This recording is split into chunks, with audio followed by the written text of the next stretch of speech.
आज की वीडियो में हम पैथो के इंस्ट्रूमेंट्स करेंगे। ये पैथो के इंस्ट्रूमेंट्स आपके स्पोर्टिंग में पूछे जाते हैं, प्लस आपका इनका वाइवा भी होता है, क्योंकि आपका ना वाइवा होता है जिसमें आपसे स्पेसिमेन भी होते हैं, ग्रोथ स्पेसिमेन, जिसकी वीडियो मैंने अपलोड कर दी है। उसके बाद इंस्ट्रूमेंट्स भी रखे होते हैं।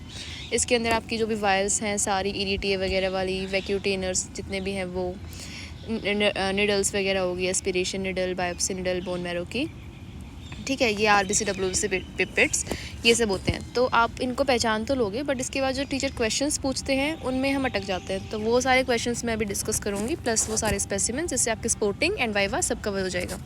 तो स्टार्ट करते हैं। सबसे पहले ये हमने फर्स्ट ईयर में भी किया होता है, इसका पूरा नाम बताना है। ये हीमोग्लोबिनोमीटर नहीं बोलना, साहालीज हीमोग्लोबिनोमीटर है ये, ठीक है। तो इसमें क्या होता है, हीमोग्लोबिन को एस्टिमेट करते हैं। और कौन सा मेथड है जिससे हीमोग्लोबिन को एस्टिमेट करते हैं, टीचर आपसे ज़रूर पूछेंगे।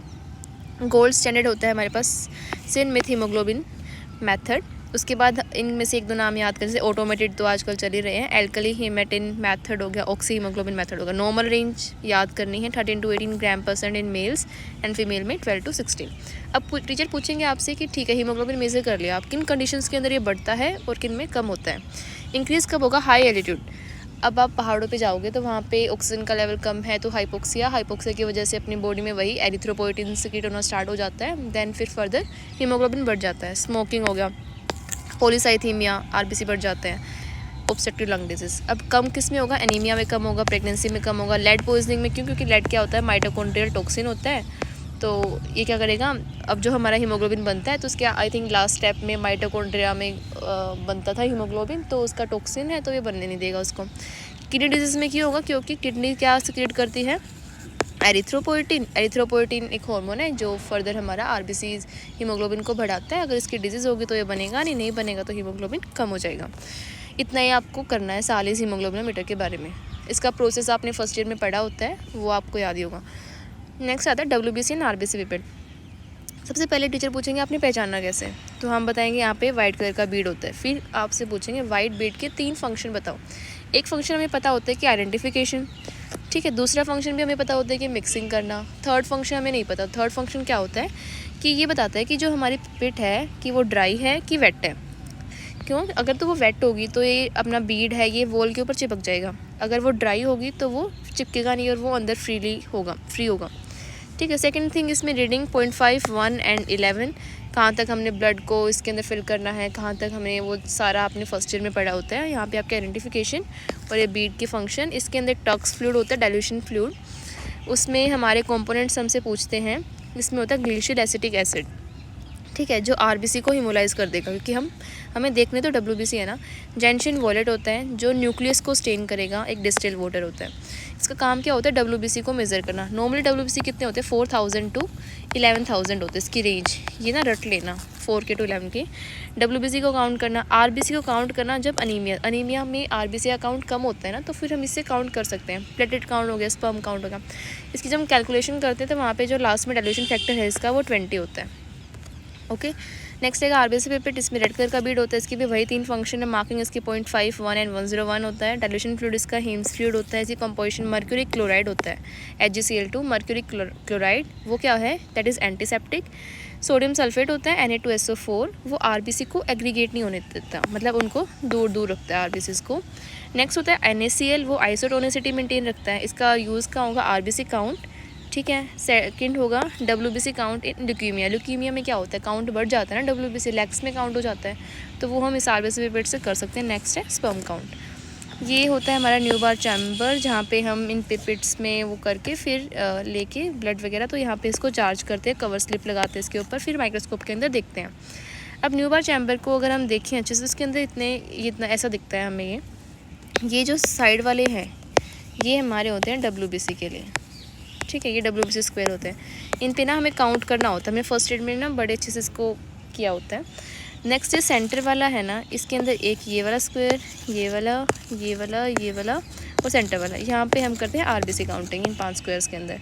अब इसको हम इम्प्रूव्ड न्यूबार चैम्बर क्यों बोल रहे हैं, इम्प्रूव्ड क्यों बोल रहे हैं? क्यों? क्योंकि जो पहले वाला चैम्बर था उसके अंदर ये जो यहाँ पे अब कितने स्क्वायर्स हैं, यहाँ पे टोटल 25 स्क्वायर्स है ना, पहले वाले में यहाँ पे भी 16 स्क्वायर थे, अब यहाँ पे 25 स्क्वायर्स है, इसलिए इसको इम्प्रूव्ड न्यू बार चैम्बर बोल रहे हैं। तो चार्ज करते हैं और जो हम यहाँ पे कवर स्लिप लगाते हैं और उनके बीच में जो डिफरेंस है चार्जिंग के बाद, तो 0.1 mm होता है। ये कैलकुलेशन में काम आता है हमारा फर्दर। स्क्वायर मैंने बता दिया, कॉर्नर वाले स्क्वायर में TLC करते हैं, 5 small square in the centre, जो ये मैंने बताया इनमें RBC काउंट करते हैं। नेक्स्ट सेंट्रल स्क्वायर जो ये है यहाँ पे प्लेटलेट काउंट करते हैं। नेक्स्ट रहेगा हमारी वायल्स। अब ये सारी हमारी वायल्स होते हैं पर्पल कलर के, आप हॉस्पिटल्स में जाओगे ना तो देखोगे पर्पल होगी, ब्लैक कलर की होगी, रेड होगी, ये यूज़ की जाती है वहाँ पे। ये भी ये वाली पर्पल वाली EDTA वायल होती है। अब मैं आपको सारी बताऊंगी तो आपको आइडेंटिफाई करनी ईजी हो जाएंगे। ब्लैक वाली ESR के लिए होती है, रेड वाली प्लेन होती है, सीरम स्टडीज़ के लिए यूज़ करते हैं, ग्रीन वाली हिपैरिन के लिए होती है, ग्रे वाली EDTA प्लस फ्लोराइड डालते हैं, ग्लूकोज एस्टिमेशन में यूज़ होता है। ये सब अभी हम डिस्कस करेंगे डिटेल में।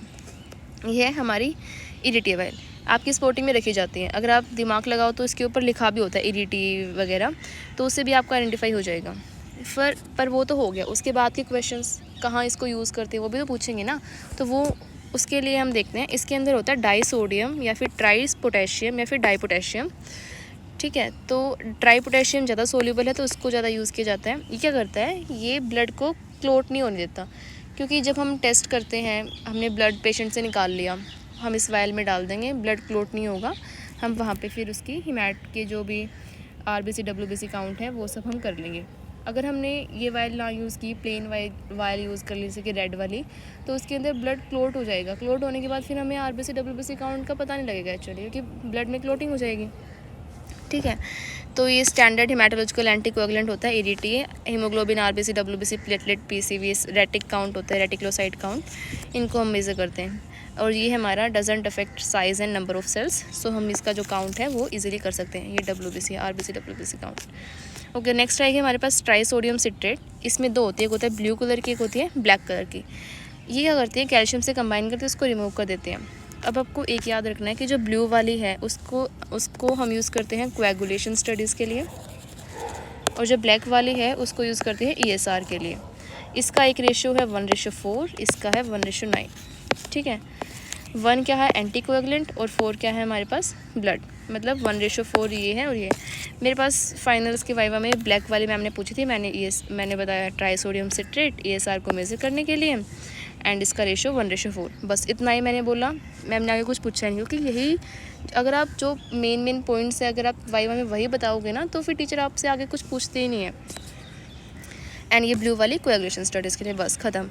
हेपरिन वाली ग्रीन कलर की होती है, इसके अंदर ये हमारा नेचुरल एंटीकोएगुलेंट है। क्या करता है, जो हमारा कोएगुलेशन पूरा कैस्केड होता है उसमें से थ्रोम्बिन को इनएक्टिवेट कर देता है, जिसकी वजह से वो क्लोट नहीं बनता। तो इसको हम यूज़ करते हैं ऑस्मोटिक फ्रैजिलिटी टेस्ट, G6PD, इन सब में। एंड ये रेड सेल के साइज़ को प्रिजर्व करता है। और फ्रैजिलिटी में तो हम क्या देखते हैं कि एक वो कर्व होती है ना हमारी, ऐसे करके इधर वाला शिफ्ट इधर वाला शिफ्ट, थैलेसीमिया में शिफ्ट हो जाता है लेफ़्ट या फिर राइट, वो हम इसमें करते हैं। तो इसमें हमें RBC के साइज़ को प्रिजर्व करना पड़ता है। Then unsatisfactory for WBC and platelet count. Next हमारी वायल आएगी ये वाली ग्रे कैप वाली। इसमें क्या होता है, इसमें EDTA तो होता ही है एंटीकोएगुलेंट, प्लस में हम फ्लोराइड डाल देते हैं। अब फ्लोराइड क्या करेगा, जो हमारा ग्लूकोज है वो मेटाबोलाइज होता है, तो उसमें एक एंजाइम होता है एनोलेज, ये आके इसको इनहिबिट कर देगा, तो ग्लूकोज के मेटाबॉलिज्म को इनहिबिट कर देगा, जिसकी वजह से हम इस वायल में जो सैंपल लेते हैं उससे हम ग्लूकोज का टेस्ट करते हैं, ग्लूकोज एस्टिमेशन करते हैं। फ्लोराइड होता है, ये आपसे पूछते हैं कि फ्लोराइड का काम क्या है यहाँ पे, तो आपको बताना है कि इनोलेज एंजाइम को इनहिबिट कर देता है, ग्लूकोज का मेटाबॉलिज्म नहीं होता। Next we have serum studies के लिए हम कौन सी यूज़ करें, जिनके अंदर कोई भी एंटीकोएगुलेंट नहीं होता। वो दो होती हैं, एक होती है रेड कलर की, एक होती है गोल्डन कैप वाली, ठीक है। अब गोल्डन कैप वैक्यूटेनर या फिर सीरम सेपरेटर ट्यूब, इनके अंदर होता है एक्रेलिक। ये क्या करता है एक्रेलिक, ये सेपरेट करता है क्लोट को फ्रॉम सीरम, ठीक है। और जो इनकी वोल्स होती हैं उनके अंदर सिलिका होता है जो क्लोट एक्टिविटी, मतलब ये चाहता है कि ब्लड क्लोट हो, क्लोट होने के बाद ब्लड में फिर सीरम बच जाता है। सीरम में क्या होता है, कोई क्लोटिंग फैक्टर वगैरह नहीं होता, तो ये चाहते हैं कि सिलिका होगा तो क्लोटिंग करवाएगा, वैसे नेचुरली भी क्लोटिंग होगी, उसकी वजह से यहाँ पे एक्रेलिक है जो क्लोट को और सीरम को सेपरेट कर देगा। तो हमें सीरम ही चाहिए, सीरम की हमें एस्टिमेशन करनी है। LFT हो गया, KFT हो गया, लिपिड प्रोफाइल हो गया, थायराइड फंक्शन टेस्ट, ये सब। ये हमारी गोल्डन वाली है और ये रेड वाली है। नेक्स्ट आएंगे निडल। अब हमारे पास हम क्या करते हैं, बोन मैरो एस्पिरेशन करते हैं, बायोप्सी करते हैं ना, एनीमिया हिमैट में हम बहुत पढ़ते हैं इसके बारे में। तो बोन मैरो एस्पिरेट करते हैं हम, कौन से निडल होते हैं हमारे पास? दो होते हैं, एक होती है कलीमा और एक होती है साला निडल। अब S4 साला, S4 साइड स्क्रू। अब यहाँ पे देखो, ये वाली हमारी साला है, ये रहा साइड स्क्रू, इसका जो स्क्रू है ना वो साइड में है, तो S4 साला, S4 साइड स्क्रू। कलीमा के अंदर स्क्रू यहीं पे होता है, इसके अलोंग द लेंथ, तो ये हमारी है कलीमा। अब साइड्स कहाँ से हम बोन मैरो एस्पिरेशन करते हैं? पोस्टीरियर सुपीरियर लैग स्पाइन, आपको पता होगा, हिप बोन के अंदर। देन स्टर्नम, अगर कोई फैटी पेशेंट है तो उसके स्टर्नम में कर लेते हैं। इन्फेंट्स हैं तो उनके अंदर up end of tibia. Use क्या है इसका? हिमैट के डिसऑर्डर्स के लिए। अब मेरे से मैम ने पूछा था कि बोन में मेरे पास ना ये वाली आई थी कलीमा, तो मैंने बता दिया हाँ कलीमा है। फिर उसके बाद उन्होंने पूछा कि कहाँ यूज़ करते हैं, मैंने बताया सारे हिमैटिक डिसऑर्डर्स। उन्होंने उसके बाद पूछा कि नॉन हिमैटोलॉजिकल डिसऑर्डर्स बताओ, तो यहाँ पे बच्चा अटक जाता है। तो उसके में आएगा स्टोरेज डिसऑर्डर, जैसे गोशर होता है, नीमन पिक होते हैं, ये सारे स्टोरेज डिसऑर्डर्स के लिए होगा। पैरासिटिक इन्फेक्शंस, ये बहुत इंपॉर्टेंट है, मैम यही सुनना चाहते थे मेरे से। मलेरिया और लिशमानिया, ये ब्लड के अंदर होते हैं ना, और ये बोन मैरो, तो फिर मलेरिया और लिशमानिया ये भी आपको बताने हैं। हिमैट के अलावा और कहाँ इसका यूज़ होता है एस्पिरेशन का, और किस केस के अंदर हमें बोन मैरो एस्पिरेशन करने की ज़रूरत पड़ती है, वो आपको याद रखना। Storage disorders and parasitic infections. Bone marrow biopsy, Jamshidi needle होती है या फिर इस्लाम। जब हम पहले बोन मैरो एस्पिरेशन करते हैं, एस्पिरेशन के अंदर अगर ड्राई टैप आ रहा है, कुछ भी नहीं आ रहा एस्पिरेशन में, माइलोफाइब्रोसिस हो रखा है, बोन मैरो का फाइब्रोसिस हो रखा है, कुछ नहीं आ रहा है, हमारा ड्राई टैप आ रहा है, तो हमें क्या करना है? बायोप्सी करनी है बोन मैरो की। तो वो हम करते हैं जमशीदी निडल से। ये किस केस में होगा? मैंने आपको बताया एप्लास्टिक अनीमिया है, ठीक है, और हमारा हाइपोप्लास्टिक बोन मैरो है, ग्रैनुलोमा वगैरह बन रखे हैं उनकी के लिए, उनकी डिटेक्शन के लिए, मेटास्टेसिस के लिए, बोन मैरो सेलुलरिटी को असेस करने के लिए। बट हमें किस केस में नहीं करनी होती है? अगर ब्लीडिंग डिसऑर्डर है कोई उस पेशेंट को, या फिर कोई बोन डिफॉर्मिटी है जहाँ से हमें करना चाहिए, जो नॉर्मल जैसे PSIS है, पोस्टीरियर सुपीरियर लैग स्पाइन, अगर वहाँ से करना है और वहाँ पे कोई डिफॉर्मिटी है बोन के अंदर, तो हमें वहाँ से नहीं करना है।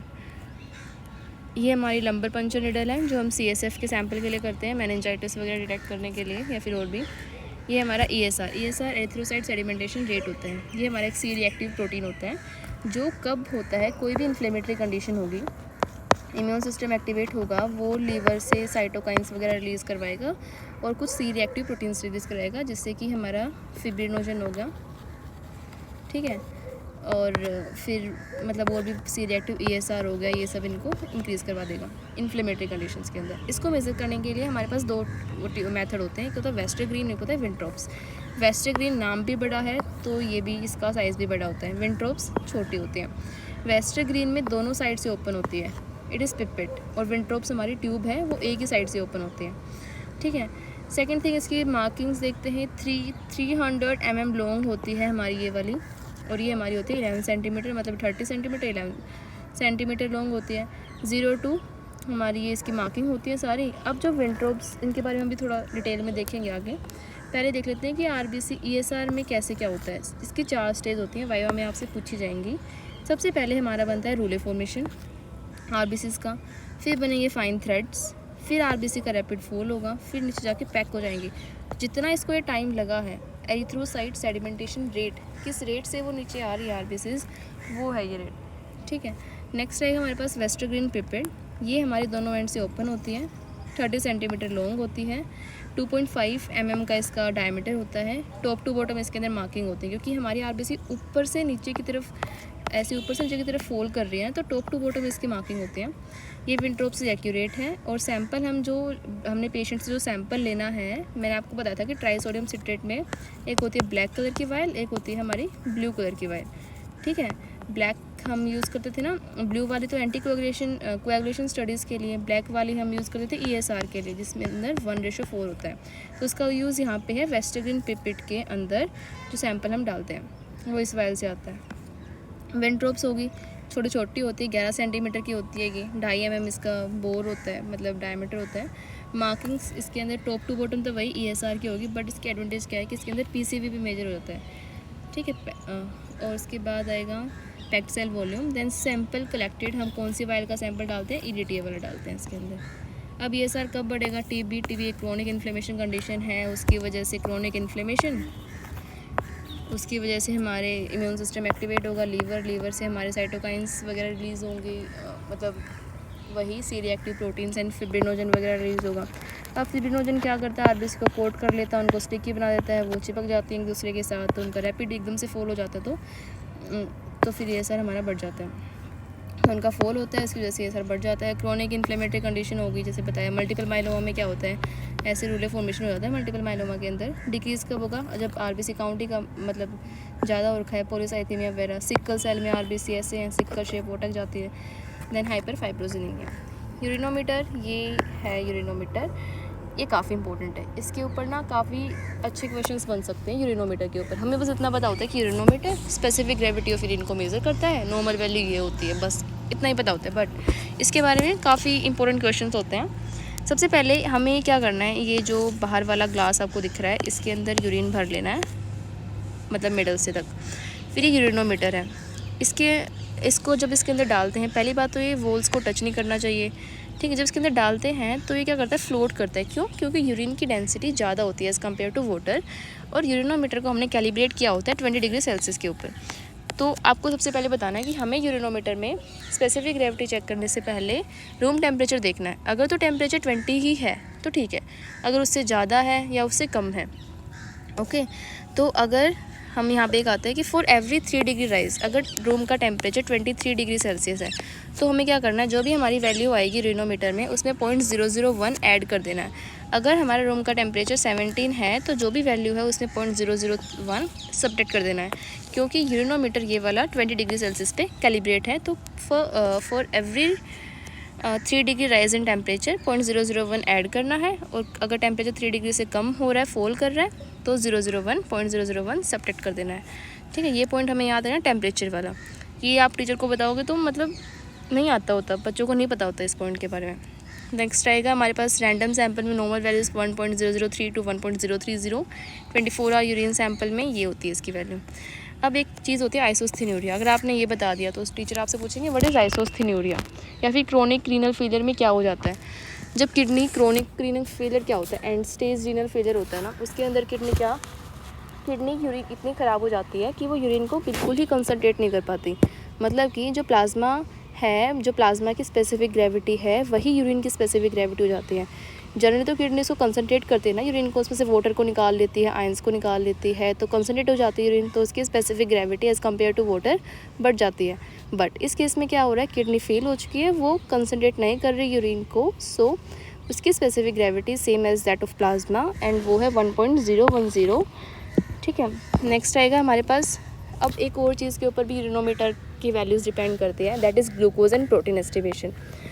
हमारी जो भी हमने वैल्यू ऑब्जर्व करी यूरिनोमीटर में, ठीक है, उसके बाद हमें क्या करना है, 0.003 ऐड करना है फॉर ईच 1 ग्राम पर डेसीलीटर प्रोटीन, और ग्लूकोज में 0.004 को ऐड करना है, ठीक है। ये आप पॉइंट्स याद रखना, यूरिनोमीटर को टच नहीं करना, और हमें वैल्यू कहाँ लेनी है, लोअर मेनिस्कस में।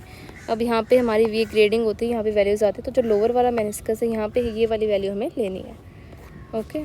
Next we have specific gravity कहाँ बढ़ती है, कहाँ कम होती है। अब जिन चीज़ों में कंसनट्रेट होगी यूरिन, जैसे डिहाइड्रेशन, पानी कम पी रहे हैं, यूरिन कंसनट्रेट होगी ना, डिहाइड्रेशन के अंदर येलोइश यूरिन आती है, तो कंसनट्रेटेड यूरिन होती है वो। फ्लूइड कम खा रहे हैं, डायरिया हो रहा है, वोमिटिंग हो रहा है, फ्लूइड लॉस हो रहा है इस केस में, फीवर हो रहा है तब हो सकती है, स्वेटिंग ज़्यादा हो रही है। एल्ब्यूमिन प्रोटीन है यूरिन में, मैंने आपको बताया अगर प्रोटीन होंगे तो उसमें इतना हमें ऐड करते जाना है, और प्रोटीन होंगे तो उसकी स्पेसिफिक ग्रेविटी भी बढ़ेगी। डायबिटीज, ग्लूकोज होगा तो उसके अंदर भी ग्रेविटी बढ़ेगी, स्पेसिफिक ग्रेविटी कम किस में होगी, फ्लूइड बहुत इनटेक कर रहे हैं, इंसिपिडस डायबिटीज़ इंसिपिडस है, एंड स्टेज किडनी डिजीज़ हो गया, उसमें 1.010 जाता है ना आइसोस्थेन्यूरिया क्रोनिक किडनी फेलियर के अंदर। ये होता है एस्बेक्स एल्ब्यूमिनेटर, ये आपको टर्म अच्छे से याद कर लेनी है, ये पक्का ही पूछा जाता है। इसमें क्या करते हैं, it is quantitative estimation of protein. हम जनरली क्या करते हैं, क्वालिटेटिव एस्टिमेशन होता है ना प्रोटीन का, बट जो क्वांटिटेटिव मेथड है दैट इज़ एस्पेक्स एल्ब्यूमिनोमीटर। इसके अंदर आप देख लोगे यहाँ पे एक यू लिखा हुआ है, ठीक है, ये है आर। हमने यूरिन को यहाँ तक फिल करना है, उसके बाद इसके ऊपर हमने रिएजेंट को फिल करना है। रिएजेंट में क्या क्या चीज़ें होती हैं ये आपसे पूछेंगे, सिट्रिक एसिड होता है, पिक्रिक एसिड होता है, ठीक है। सिट्रिक एसिड क्या करता है, जो भी प्रोटीन हमें बेसिकली प्रोटीन्स एल्ब्यूमिन प्रोटीन्स को मेज़र करना है, तो फॉस्फेट्स को ये डिज़ोल्व कर देता है।